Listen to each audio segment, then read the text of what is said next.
Hi friends, welcome back to Achyut learning hub. గత వీడియోలో మనం రామాయణం గురించి ఒక ప్రశ్న అడగడం జరిగింది. మరి దశరథ మహారాజుకి 4 కుమారులు: రాముడు, భరతుడు, లక్ష్మణుడు, శత్రుఘ్నుడు. వీరే కాకుండా ఒక కుమార్తె కూడా ఉంది. ఆమె ఎవరో చెప్పండి చూద్దామని ఒక ప్రశ్న అడగడం జరిగింది. అయితే ఆమె ఎవరో తెలుసుకోవాలని ఉందా? ఆమె పేరు శాంతాదేవి. దశరథ మహారాజుకి కౌశల్యకి పుట్టినటువంటి బిడ్డ.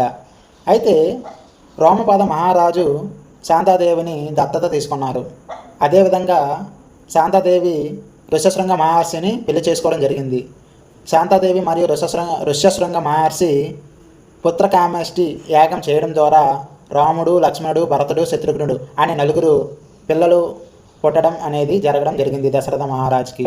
మీకు ఇలాంటి వీడియోస్ కావాలి అంటే లైక్, షేర్, సబ్స్క్రైబ్ చేయడం మర్చిపోకండి. Thank you.